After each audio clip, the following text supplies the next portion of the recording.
नहीं मोहन, आज रुकना नहीं है। अगर आज रुक गया तो घर का चूल्हा नहीं जलेगा।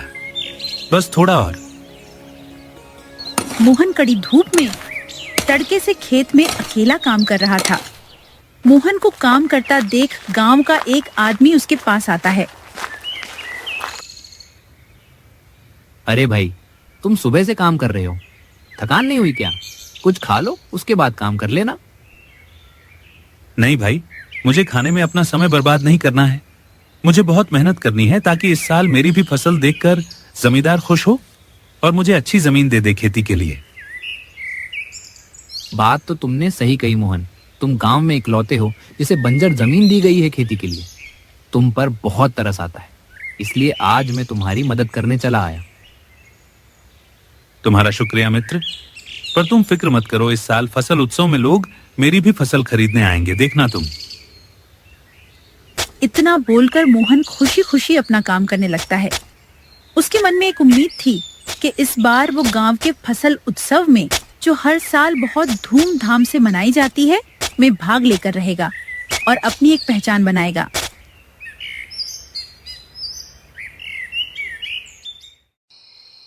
काम करते करते शाम होती है।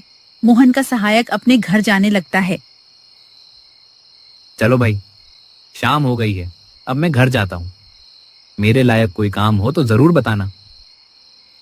आज के लिए बहुत धन्यवाद मित्र। अंधेरा हो गया है, संभल कर घर जाना। वो आदमी वहां से चला जाता है। कुछ देर बाद मोहन भी थकान और पसीने से लथपथ होकर अपने घर को जाता है। घर में उसकी पत्नी राधिका बड़ी बेसब्री से उसका इंतजार कर रही होती है। आ गए आप। मुझे आपसे कुछ जरूरी बात करनी है। क्या बात है राधिका? इतनी चिंतित क्यों लग रही हो? हमारी शादी को 5 साल हो गए हैं। तब से लेकर आज तक मैं बस आपको कड़ी मेहनत करते हुए ही देख रही हूँ, पर मेहनत का फल तो हमें कभी मिलता ही नहीं। मुझे लगता है ये गांव ही हमारे लिए मनहूस है। हमें ये गांव छोड़ देना चाहिए। ऐसा कुछ भी नहीं है भाग्यवान। हमारी किस्मत ही हमसे रूठी हुई है, तो इसमें गांव का क्या दोष? यह सब मैं नहीं जानती। अगर इस बार भी फसल उत्सव में हमें नाकामी हासिल हुई तो हम गांव छोड़ देंगे। आपको मेरा ये फैसला मानना होगा। चलो ठीक है, मैं वादा करता हूँ अगर इस बार भी फसल नहीं होगी तो हम हमेशा के लिए ये गांव छोड़ देंगे। मोहन ने बिना कुछ सोचे समझे वादा कर दिया। उसे लग रहा था कि इस बार वो बंजर जमीन में फसल उगा लेगा। मोहन आने वाले खतरे से अनजान होकर बेफिक्र हुए सो जाता है।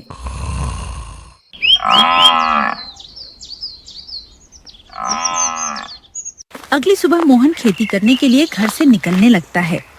तभी आंगन में उसके बीमार पिता उसे रोक लेते हैं। बेटा, सुबह सुबह कहाँ जा रहा है? वो पिताजी, मैं खेती करने जा रहा था। इधर आ, कुछ समय अपने बूढ़े पिता के साथ बैठ तो सही। कितने दिन हो गए मैंने तुझसे सुकून से 2 पल बातें भी नहीं की। ये सुनते ही मोहन भावुक हो जाता है और अपने पिता के पास जाकर बैठ जाता है। कहिए पिताजी, क्या सेवा कर सकता हूँ मैं आपकी? कुछ नहीं बेटा, तू हमारे लिए जितना कर रहा है वही बहुत है। तू अपनी सेहत की फिक्र किए बिना हमारे लिए दिन रात काम करता है। देखना भगवान तुझे एक दिन जरूर कामयाब बनाएगा। बस पिताजी, आपका आशीर्वाद और प्यार ही मुझे हिम्मत देता है। पता है बेटा, जब तेरी माँ जिंदा थी तो हम दोनों पूरे गांव में साथ घुमा करते थे। जब से तेरी माँ स्वर्ग सिधारी है, ये घूमने फिरने का शौक मिट गया है। पर इस गांव की मिट्टी मुझे हर वक्त तेरी माँ की याद दिलाती। मैं जानता हूँ पिताजी, आप इस गांव से बहुत जुड़े हुए हैं। आपका बचपन इसी गांव में बिता है। बात करते करते मोहन के पिता भावुक होकर रोने लगते हैं। बेटा, मैं तेरे आगे हाथ जोड़ता हूँ, इस बुढ़ापे में मुझे मेरी जन्मभूमि से दूर मत करना।